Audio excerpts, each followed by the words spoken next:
观众朋友，大家好，欢迎收看杰森视角。未来5年，什么因素对人类生存方式将产生最大的影响？那么，自由世界面对强权世界的最后一道防线又在哪里？你要真问我，过去1年什么对我生活质量改变最大？我还告诉你，还真不是川普的新政，也不是中美贸易战，而是我特斯拉车的自动驾驶功能。从2024年底，我就开始使用第13版的特斯拉全自动驾驶功能。从那以后，出行对我变成了一个全新的概念。最近，特斯拉又把我自动驾驶的功能从13版升级到14版。从那以后，从我家车库到公司停车场之间，在多数情况下，我要做的只是按一下屏幕上的自动驾驶启动按键。在复杂情况下，特斯拉换道比我操作还利索。我突然发现，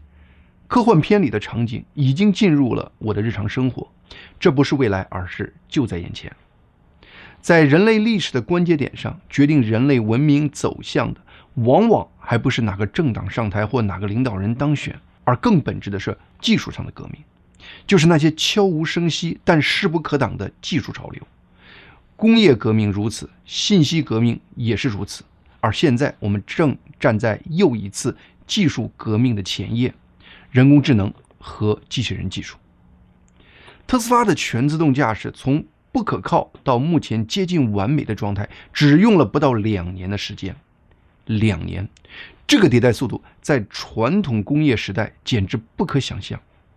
而这仅仅是自动驾驶一个细分领域。如果你把目光放到整个 AI 产业、机器人技术，那正在实验室和数据中心里疯狂进化的算法上，你会发现我们正在经历人类有史以来最快、最剧烈、最不可预期的技术大爆炸。未来5到10年，这次技术洪流必然改变我们的生活方式，同时会改变你我的命运。2025年10月6日，马斯克在特斯拉股东大会上做了一场演讲。这不是一个简单的技术公司 CEO 向投资人汇报业绩的演讲，而更像是一个技术先知在描绘未来人类社会的蓝图，一个让人既向往又恐惧的蓝图。对于这个演讲，我在我杰森新闻快递频道中进行了口译。还没看那期节目的朋友，我强烈推荐你去看看，体会一下现场的气氛和其中的细节。首先，特斯拉的 Optimus 擎天柱机器人是整场秀的明星。马斯克说它将成为有史以来最大的产品，超过手机。全球将有数百亿台 Optimus。人人都想有一个自己的机器人助手。工业应用中，机器人和人类的比例可能达到3:1，甚至5:1。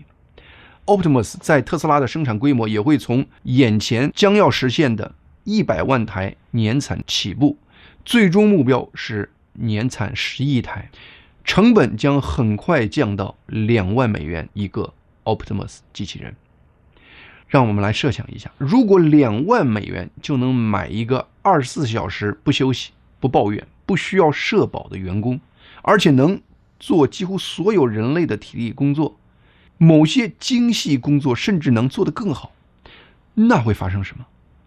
马斯克的答案是彻底消除贫困，实现人人享有顶级服务，包括医疗服务。听起来很美好，但是且慢，我们随后会讨论这个美好未来背后又意味着什么。如果 Optimus 机器人还是一个未来的故事，马斯克说，我目前正在用的自动驾驶将会很快从目前的14.1版升级到14.2和14.3版。马斯克说，到时在车里睡觉，在目的地醒来将成为可能。至少特斯拉到时将允许用户在自驾模式下发短信、用手机。是的，开车不要玩手机的禁忌即将成为历史。特斯拉的无人驾驶出租车 Cybercab， 它计划在2026年4月开始量产，最终每条生产线将达到每10秒出产1台，理论上甚至可以达到每5秒生产1台。数以百万计的没有方向盘、没有踏板的 Cybercab， 在未来几年将从根本上改变司机这个职业。马斯克之所以对他的自驾和机器人技术的未来有如此自信，一个重要原因是特斯拉自己研发的下一代 AI 芯片，也就是 AI5 芯片。这一代芯片将比目前我在特斯拉中使用智驾的那个芯片，它的性能要提高50倍，注意了，是50倍，而不是50%。特斯拉目前的自驾能力已经让我惊艳了，我无法想象把特斯拉目前的 AI 大脑再提升50倍是个什么概念。马斯克说，这种新芯片在未来特斯拉产品的需求大到了特斯拉可能必须要建自己的巨型芯片厂，依靠别人已经不可能了，而这个巨型芯片厂要比特斯拉目前的巨型汽车和电池厂更大。在马斯克阐述这些技术细节的同时，他在无意间又阐述了一个更宏大的愿景。马斯克宣布，特斯拉公司的使命从此前加速可持续性能源的时代，已经升级为实现未来人类的可持续富足。什么意思呢？就是让所有人都能获得他们想要的商品、服务和医疗，同时不破坏自然环境。实现这个目标的途径是通过 AI 和机器人，让全球经济规模扩大10倍甚至100倍。那么更加震撼的是，马斯克提出的另一个崭新的概念。马斯克说 Optimus 机器人是一个无限金钱漏洞 Infinity Money Glitch。 漏洞也就是 glitch 是马斯克从他热爱的电子游戏中借用的一个术语，意思是找到了游戏中的程序漏洞，因此可以无限刷金币。马斯克用这个词形容 Optimus 机器人意味着什么？意味着一旦机器人技术成熟了，人类将拥有近乎无限的生产力。传统经济学规律，什么稀缺性了、劳动价值论了、供需关系等等，都将被重写。马斯克甚至预测，未来可能不再需要传统货币，财富将以瓦特数，也就是能源功率来衡量。如果别人做出这样的预言，我会当科幻小说听。但这是马斯克，一个把电动车从笑话变成主流，把火箭回收从幻想变成常规的人。他描绘的假设是基于明确的特斯拉产品的逻辑推演，因此马斯克的预言有着让人不得不认真对待的分量。让人类从此进入可持续富足的状态，马斯克描绘的这个美好画面却建立在一个关键的假设上。什么假设？就是人类的痛苦主要是源于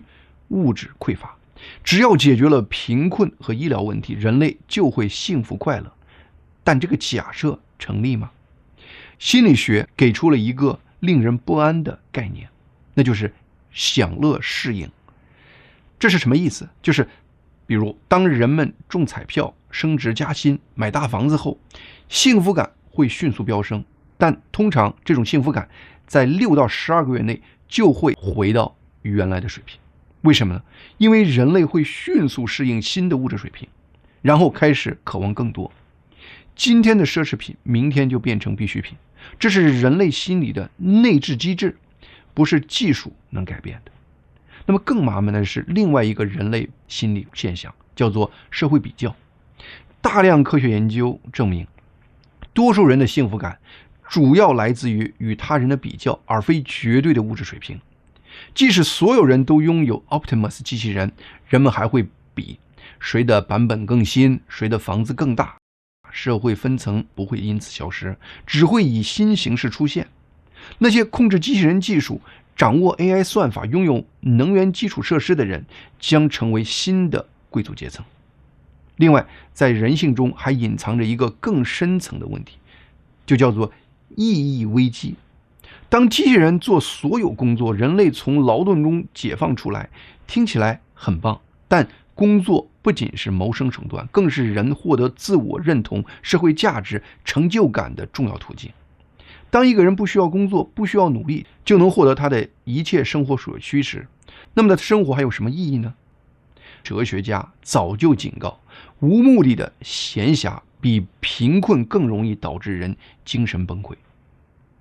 看看那些富裕社会的数据，瑞士、挪威等物质其实是相当丰富的，但是抑郁症、焦虑症、自杀率并没有比发展中国家低很多。为什么？因为真正的幸福感来自于人的3个基本需求。第一，自主性，也就是感觉自己能掌控自己生活。2，胜任感，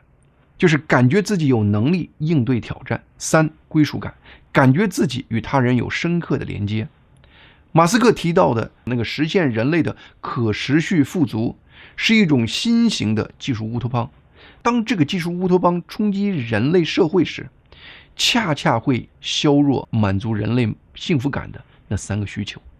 所以马斯克对人类未来可持续性富足的那个愿景，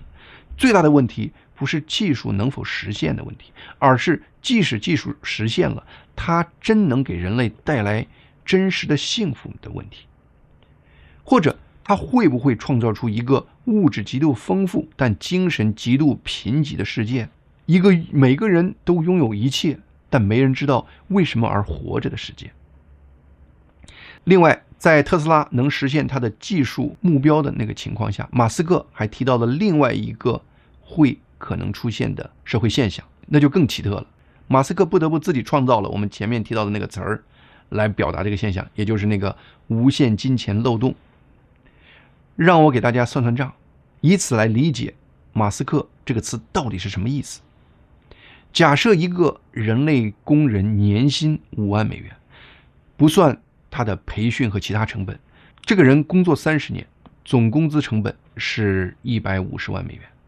而一个2万美元的机器人，假设他的工作寿命是10年，这样一来，他的工作成本就不到人类的1/25。而且机器人的技能学习成本几乎为0，一台机器人学会了某项技能，瞬间就可以复制给所有的机器人。100台机器人同时完美协调工作，那就不是简单的100倍生产力的问题，而是指数级的协同效应。当生产力变成近乎无限时，传统的价值理论就崩塌了。如果生产商品的边际成本趋近于0，那商品还有价格吗？如果商品没有价格了，那货币还有意义吗？马斯克给出的答案是，财富可能不再以美元衡量，而是以瓦特数衡量。你能掌控多少能源，你就拥有多少需要的商品。因为在机器人主导的世界里，唯一真正稀缺的资源就是能源。但这里有一个巨大的陷阱，在马斯克的叙事中很少提及的那个陷阱，就是权力的集中。如果财富变成了对能源的控制权，谁来控制能源？如果机器人技术被少数公司垄断，谁来决定这些机器人为谁工作？如果 AI 算法的核心代码掌握在几个技术巨头手里，这些巨头是否会成为新时代的封建领主？大多数普通人是否会沦为没有生产资源，只能依附于技术权贵的数字人？这不是危言耸听，历史一再证明，每一次生产力的巨大飞跃都伴随着社会结构的剧烈重组和财富的重新分配。工业革命创造了资本家和工人，信息革命创造了科技新贵和数字鸿沟。那么这一次 AI 和机器人革命会创造什么？会开创出一个什么样的社会？马斯克的无限金钱漏洞确实有可能让人类摆脱物质的贫乏，但前提是这个漏洞的收益能够合理分配，而不是被少数人独占。而这恰恰不是技术问题，而是制度问题、政治问题、价值观的问题。一个开放能让每个群体都有发言权的社会，和一个封闭的只有少数精英掌握话语权的社会，面对同样的技术革命，会走向完全不同的结局。这就是我们接下来要讨论的核心问题。如果你没有刻意回避现代 AI 方面的消息，你应该已经看到了那个残酷的现实。目前在美国已经出现了这样的现象，在企业停止雇人的情况下，企业的生产效率却在持续攀升。未来5到10年，大量工作岗位将消失。目前在数据录入、简单编程、内容审核、基本翻译等方面 ，AI 已经比人类更强了。接下来，会计、法律文书、金融分析等也会被 AI 快速入侵。当智能机器人成熟时，制造业工人、物流工人和服务业员工也将面临被替代。企业的逻辑非常简单，如果机器人能以1/10的成本完成同样的工作，为什么不用？这不是道德问题，而是市场竞争的必然结果。那些率先采用 AI 和机器人的公司将获得巨大的成本优势，坚持使用人类的公司将被淘汰。技术革命的残酷之处就在于，它不给任何公司选择的余地。那被替代的人怎么办？传统答案是再培训、学习新技术。但是这个说法在这次技术浪潮面前有3个致命问题。第一，就是目前技术替代的速度可能快到多数人根本来不及转型。第二， AI 无法替代的那种工作领域正在急剧缩小。第三，也就是最关键的一点，并不是每个人都有能力转型到高技能岗位的。所以真正的问题不是 AI 会不会替代人类的问题，而是当 AI 替代了大量人类劳动力后，社会会如何确保每个人都有生存的空间和条件？这个问题的答案不在技术领域，而在制度领域。在一个人民有渠道发声、言论自由的社会，当大量的工人面临失业威胁时，他们有可能组织起来共同发声，媒体可以曝光，公民社会可以倡导，或者是通过投票来影响国家政策。民众手中有选票，政府就不得不回应民意，制定新的财富分配方式来缓冲技术对社会转型的冲击。这个过程可能会缓慢、混乱、充满争议，但至少自由社会中可能最终探索出一个不会完全抛弃社会底层的方案。但在一个专制、封闭、言论控制的社会会怎么样呢？当技术精英和政治权力结合，当普通人没有发声渠道、没有组织自由、没有投票权利时，会发生什么？那些被 AI 代替的人，命运将完全取决于统治阶层的所谓善意。历史反复证明，权力从来不会自动善待弱者。美国制度虽然有各种问题，但至少提供了多元对话的空间，而且美国人手中有选票，可以用选票来决定政治方向。当 AI 和机器人技术强烈冲击旧的社会机制时，虽然可以预期美国社会一定会经历一系列的激烈辩论和斗争，但是这个过程本身就是一种制度保险，是一种能保护多数普通人的保险机制。在中国呢，当中共决定大规模推广 AI 和机器人以提升国家竞争力时，那些被替代的工人有什么办法？罢工会被镇压，发声会被审查，组织会被取缔，人民没有选票。中国老百姓的命运完全取决于中共是否愿意提供施舍，而这种施舍随时可能因中共财政压力而消失。那么更可怕的是， AI 和机器人会被中共用于数字控制。当 AI 技术与专制政权结合时，它不仅是替代劳动力的工具，更是控制人口的武器。中共的 AI 技术从一开始就不是用来服务人民的，而是用来控制人民的。服务中共政权维稳的社会信用系统、面部识别监控、算法审查、行为预测等技术在中国已经被用来维护政权稳定了。当大量人口失业、社会不满积累时，中共会用更先进的 AI 技术做什么？未来的 AI 技术将建立前所未有的数字集权。AI 甚至可能被用来预测谁可能成为不稳定因素而被提前控制。AI 时代的中共统治可能比奥威尔的1984小说描述的更可怕，因为 AI 不会疲倦，而且被中共训练出来的 AI 也不会有背叛中共的那种良知。因此，从个体的角度看，面对未来 AI 时代的冲击，美国人就比中共统治下的人有更大的制度保障。再从全球地缘政治的角度看，一个拥有强大的 AI 和机器人的国家，同时又是一个不认同普世价值的国家，它对整个世界秩序意味着什么？过去这些年，中国在 AI 领域的投入和进展都是惊人的。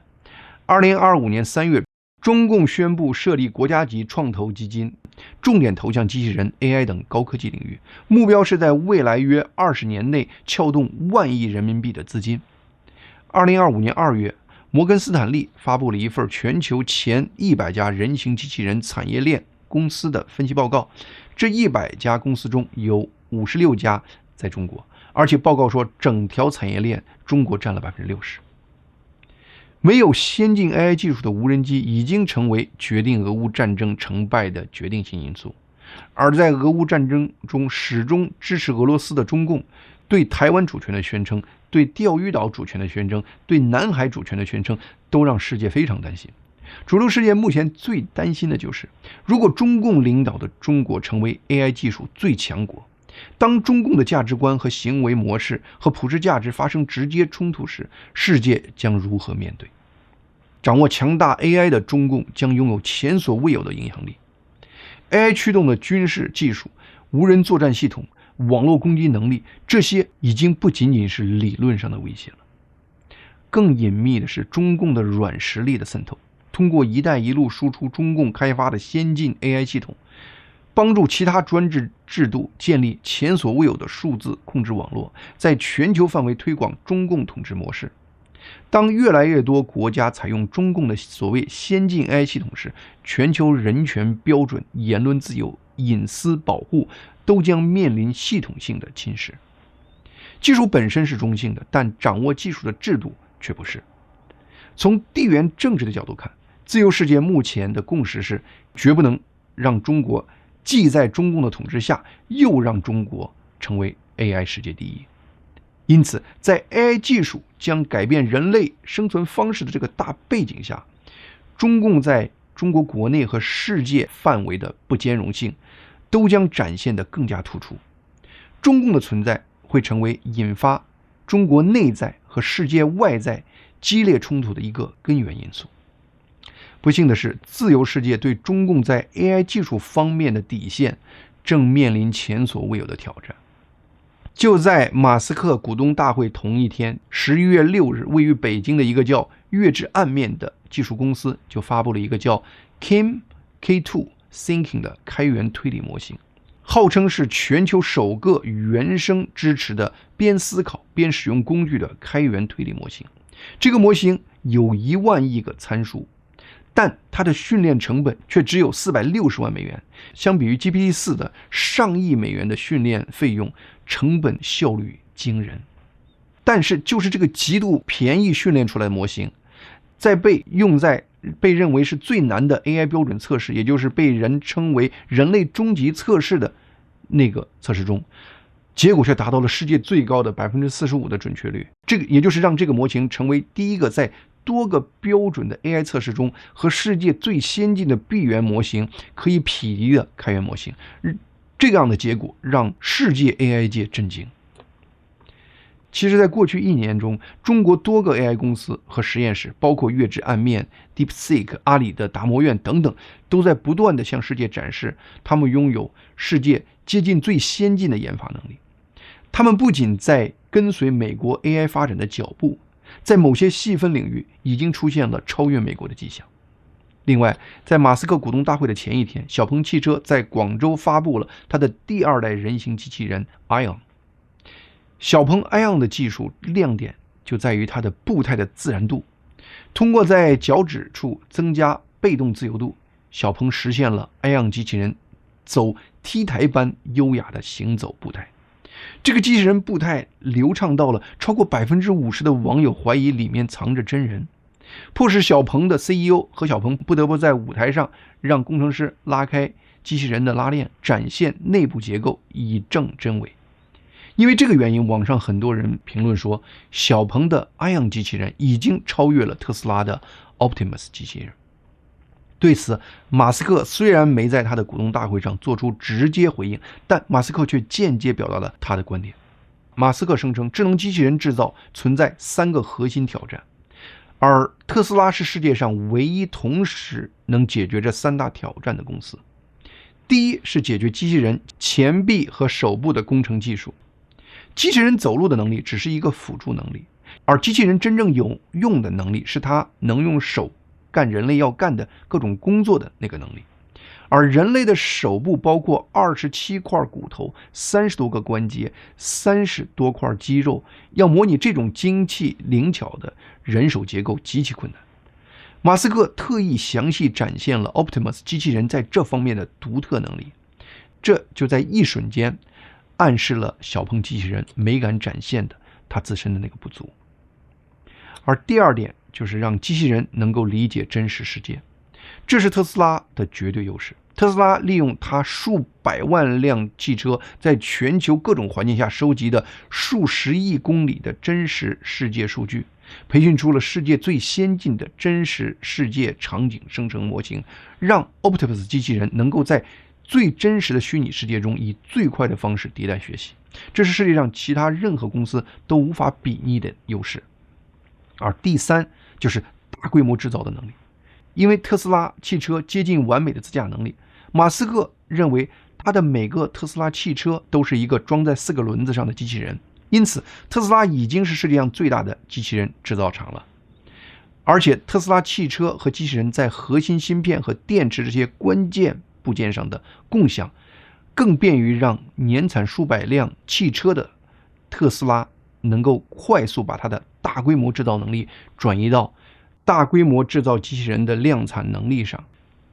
因此业界的基本共识是，特斯拉的机器人技术依然世界领先。在这样的情况下，马斯克描述的人类无限金钱漏洞的场景，最可能首先发生的国家就不是中国，而是美国。如果这个预言成真，美国将成为人类未来生活方式因技术而发生巨大转型的样本国。从目前的 AI 和特斯拉技术发展迭代速度看，这个场景开始冒头的时间点会在未来的5到10年，而不是过去类似变革性技术需要50到100年才能开始改变人类社会结构。因此下面的问题就变得非常紧迫。如果这些技术有一天真的实现了马斯克描绘的那个人类的可持续性富足，当物质匮乏不再是人类的主要问题时，人类该追求什么？如果人类出现拥有一切却不知为何而活着场景，那将是一个人类更深层的危机。面对这个问题，我在西方现代文明中没有立刻找到明确的答案。似乎现代西方文明更多关注的是人在物质和感官上的丰富和快乐。与之对比，这个问题的答案在宗教中，在精神信仰中，在人类的古老智慧中却隐隐存在。比如中国传统文化普遍强调人活着要修身养性，而不鼓励向外追求物欲的满足。老子在《道德经》中就明确说知足者富。这些理念就可能帮助人在未来的人类社会中寻求到某种人内心的平衡点，因此也可能帮助未来人类社会寻求到某种整体的平衡感。技术是工具，制度是框架，在衣食无忧的情况下，人最终的宁静还在人心中。当外在的世界变化的越快，我们越需要一个稳定的内在锚点。当技术让一切皆有可能时，我们越需要明白什么是真正重要的。现代 AI 技术浪潮势不可挡，但最终决定我们每个人根本生活质量的，还是我们每个人内心的选择。好，今天杰森视角的节目就到这里，谢谢大家的收看，希望大家能够订阅和推荐杰森视角以及杰森新闻快递这2个频道，同时也希望大家能到杰森新闻快递去观看马斯克在股东大会上的演讲全部内容。